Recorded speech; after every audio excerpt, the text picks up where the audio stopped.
President Trump declared war on the media this past weekend. So the question is this afternoon, did he ramp it up yet again? Or did his administration try and make nice? Then, millions of people demonstrated at the women's marches on Saturday across this country. Is this the start of a movement, or was it just a big one-day event?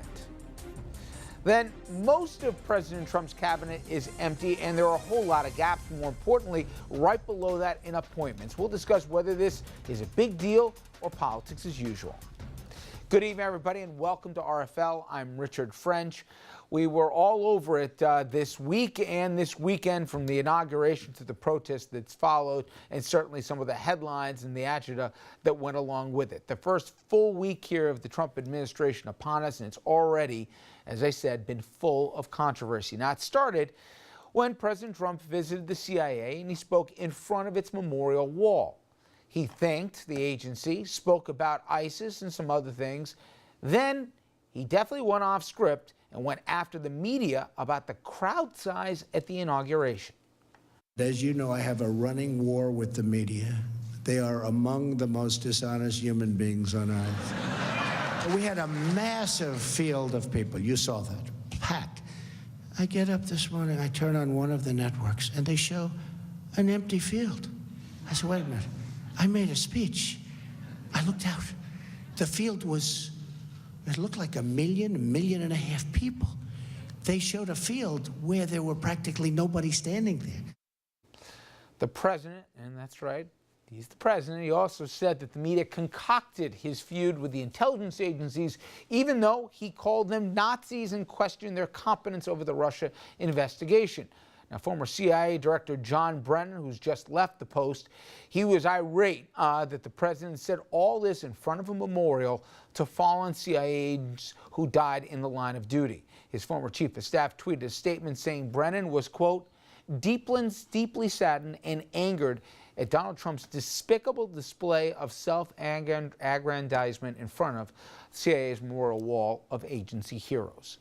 And also on Saturday, as if that wasn't enough, White House Press Secretary Sean Spicer, clearly taking directives from his new boss, piled on the media. Take a listen. Some members of the media were engaged in deliberately false reporting. Photographs of the inaugural proceedings were intentionally framed in a way, in one particular tweet, to minimize the enormous support that had gathered on the National Mall. Inaccurate numbers involving crowd size were also tweeted. No one had numbers. This was the largest audience to ever witness an inauguration, period, both in person and around the globe. Even the New York Times printed a photograph showing that a misrepresentation of the crowd in the original tweet in their paper, which showed the full extent of the support, depth, and crowd and intensity that existed. These attempts to lessen the enthusiasm of the inauguration are shameful and wrong. Here's the trouble with that. None of it's true. Trump inauguration didn't have the highest ratings, didn't have the largest attendance either. This picture clearly shows the crowd comparison with President Obama's first inauguration 8 years prior, taken at the same time of day. In 2007, the mall was a heck of a lot more crowded. Even with the naked eye, you can see we're not talking about something that's close. On Sunday, Senior White House advisor Kellyanne Conway, she continued the defense of the administration as well as the attack on the press. You did not answer the question of why the president asked the White House press secretary to come out in front of the podium for the first time and utter a falsehood. Why did he do that? It undermines the credibility of the entire White House press office on day one. Don't be so overly dramatic about it, Chuck. You're saying it's a falsehood, and they're giving Sean Spicer, our press secretary, gave alternative facts to that. Chuck, I mean, if we're going to keep referring to our press secretary in those types of terms, I think that we're going to have to rethink our relationship here. Rethink the relationship, that with NBC News in this case, and Meet the Press. Now, considering how tense things were between the administration and the media over the weekend, everybody was wondering what Sean Spicer, the press sec, would say at his first official briefing this afternoon. And I'll tell you right now, it didn't have the fireworks many people were probably expecting, if not even some even hoping for. Spicer also seemed to smile a little bit more than usual, and the press secretary also tried to explain why they are defensive about the combative nature of the media and this new administration's relationship. Here's a sample. Over and over again, there's this constant attempt to undermine his credibility and the movement that he represents. And it's frustrating for not just him, but I think so many of us that are trying to work to get this message out. And so I mentioned this to Jonathan, but part of this is a two-way street. Like, we want to have a healthy dialogue, not just with you, but with the American people. Because he's fighting for jobs, he's fighting to make this country safer. But when you're constantly getting told that can't be true, we doubt that you can do this, this won't happen, and that's the narrative when you turn on television every single day, it's a little frustrating. A lot to unpack here. Let's bring in our panel. Former Democratic New Jersey Congressman Steve Rothman joins us. Dominic Carter, political journalist and author. Jeannie Zaino, professor of political science at Iona College and also a senior advisor at the consulting firm Applied Techonomics. And in a little bit, we're going to bring on Karen McBride, our producer, who is down there for both the inauguration and the parades that followed, and talk about that movement as well. But, Dom, here's the point. In the end, nobody's going to really care about the size of the crowds, okay? But he chose to make it the issue.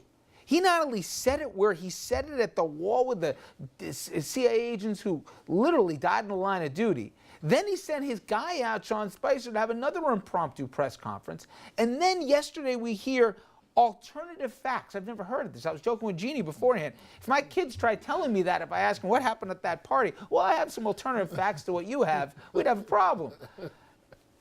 Forget about a whole new world. We're talking about whole new standards. But this is we will at some point, and I don't want to be right, but you all know I will, we won't be talking about crowd sizes. We'll be talking about terrorist attack. We'll be talking about military maneuvers that we're going to be doing and everything else. You need to trust implicitly when the press secretary says something that it's accurate. And the idea that you just use fungible numbers and whatever else, or alternative facts, we're living in the twilight zone. Let me make a prediction here, Richard. I want to go on the record and be very clear. This is not going to end well. I'm telling you point blank. We're headed on a collision course. It's not going to work. We have a new president that thinks, and I am being critical right now, that thinks the White House is a long-running segment of The Apprentice. And he thinks that he can just do whatever he wants. The ethics don't apply to him. The rules don't apply to him. I won. Hillary lost. Look at Hillary. She's not here. My press secretary, he reports to me. It doesn't matter what the laws say. This is not going to end well, Richard. Mr. Trump did win the election, but he is violating his administration. On the first weekend, he made it clear, I'm going to play nice until I take office, and the moment I take office, I'm going to show you who's in charge. And that's exactly what he's doing. Jeannie, to me, was, listen, let's put our cards out here. Me and thousands of guys like me totally misunderstood and underestimated this man as a political candidate. So you do so at your own peril. But some of what he did, while I would have found it, if not reprehensible, course over the course of a campaign, it served his goal of getting elected and to talk to those disenfranchised and all the rest. But how does it help him to go where he went and make the biggest issue that he's being marginalized because of the size of the crowds? I was at a dinner party with 20 people. Probably half of them at least voted for Trump. And all but a couple of them were backing up a little bit by saying it looked really bad. It looked childish. It looked beneath the office of the president. And everybody, you don't even follow it like we do, all knew that he sent Spicer out there to do one thing and one thing only, start a war with the press.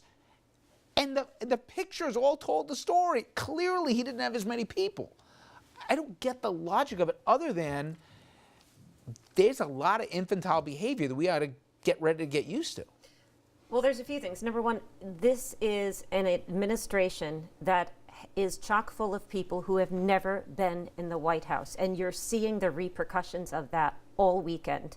They need somebody in the White House who understands Washington. You know, the White House press corps famously never reports or breaks stories, ever. They are the mouthpiece of the administration. They should be used and guided or ignored accordingly. The last thing you want to do is stir them up like a bunch of red ants and send them scurrying out angry at you. You keep them corralled. You keep them spewing out what you want them to spew out. Yep. They don't break stories. But what has he done? He started a war with the White House press corps, who are now, unless he pulls this back, and I suspect he might, because this was a bad weekend and a very bad start. Today was a better optics Today was than a better, what we saw this better weekend. optics. But this is what happens when you don't have a senior person in the White House who is familiar with the White House and with Washington, D.C. Or you have competing agendas, and right? competing You have agendas. the Bannons and the Priebus's who you got to think want two different things. And then you have Kushner, who knows where he's coming from. It's like a team of rivals when you... And then you have somebody who clearly doesn't have a clear idea of what he actually wants to say or do. Exactly. And the point is, none of this is serving Donald Trump well. He had a lot of things that were good to say this weekend that were completely and utterly ignored in this fiasco. And to Dominic's point, there's a huge difference between campaigning and governing. We keep talking about this, you know, transition. Is he ever going to pivot? Is he ever going to pivot? It doesn't seem like he is. But if he doesn't, he's not going to be able to govern, because you cannot govern the way you campaign. He doesn't have an opponent anymore. He can't talk about Hillary Clinton for the rest of time. He's got to get things done. He talked about this as a day of action on January 20th, and at some point, even his supporters are going to say, you better put up or shut up. And the blame game is only going to go so far.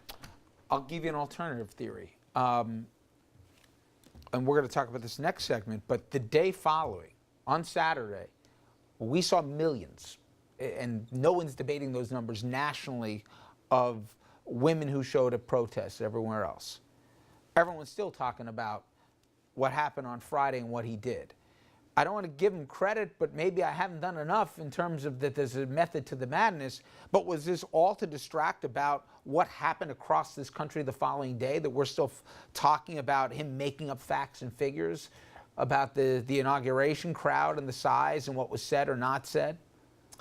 He may be that clever, but I'm not so sure. Remember, right before his inauguration, only 33% of the American people viewed him favorably. That's a third. That means 2/3 of the American people did not view him favorably right up until his inaugural address.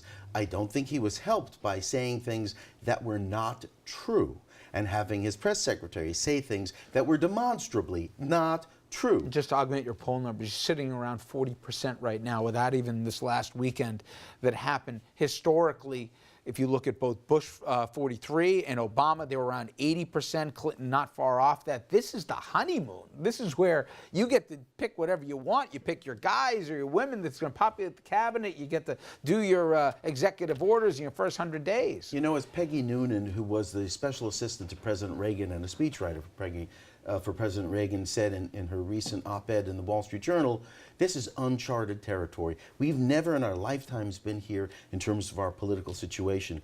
And to quote Betty Davis, as I have before, from All About Eve in the 1951 Academy Award-winning movie, fasten your seatbelts. It's going to be a bumpy ride. Now, let me ask, though, what's not, and I ask you from the lawmaker and then from the journalistic side. Okay, again, we're talking about crowd size, and nobody really, it doesn't change anything at the end. It's stupid. But pretty soon it's going to be something real and something serious. And you have to trust, yes, the press secretary works for the president, but he or she is being paid by the American public. This is, the White House is the people's house. It's not just, I mean, I'm not just using pretty symbolic words here. We have to trust when they say something. Usually they'll take pains, they'll avoid the answer or whatever because they don't want to lie. Sean Spicer isn't a rookie here. He's been there before. At a certain point, you can't keep making stuff up, right? Or am I wrong? I agree with you completely. Honesty is the currency of an American president, of any leader. If you want people to follow you, they have to trust in you. So when he goes to the CIA, arguably to make amends for him saying that their advice that Russia was hacking was ridiculous, which he days later said, oh yeah, I guess they were right, and things like that. He goes to the CIA, as you said, in front of the memorial wall of fallen CIA heroes, and starts talking about his crowd size was underestimated, that he really was on the cover of Time magazine more than anybody else, which was demonstrably untrue. But to use the opportunity in front of the CIA, in front of the memorial wall, to talk about himself shows a kind of immaturity, impulsivity, egotism that is not healthy. And then all the other untrue things he said doesn't allow people, whether they voted for him or not, to feel comfortable believing him now or in the future. And Dom, I know I got to hit a break, but here's my thing. They showed something at The Apprentice, for example, something as simple as that, where he would exaggerate about the ratings and everything else. The first couple seasons were good, but by season 5, 6, 7, 8, or whatever, they went down. I think it was the 7th rated show. He kept saying it was #1, and they would beg him not to do it, but he couldn't help himself. Can that be reined in? Can he stop inflating numbers and exaggerations and all the rest? Because now he's the president. I know you're short on time. I want to say yes, and it can be, but with this person, it will never be. Richard, it's as simple as this. He faked his way all the way to the top by lying. I'm saying this as a journalist. We're using words like, oh, he exaggerated. No, he lied. He lied during the campaign, and it worked for him. And now he's the president of the United States. The professor was right. It's one thing to campaign, it's another to govern. He's going to learn that lesson the very hard way. Well, when we come back here, will the American public, how much rope will they give him? Part of the answer may have came the day following that inauguration, where more than 2 million people took part in women's marches worldwide. But where does the movement go from here? We'll talk to one of our producers who was there on the ground. Stay with us.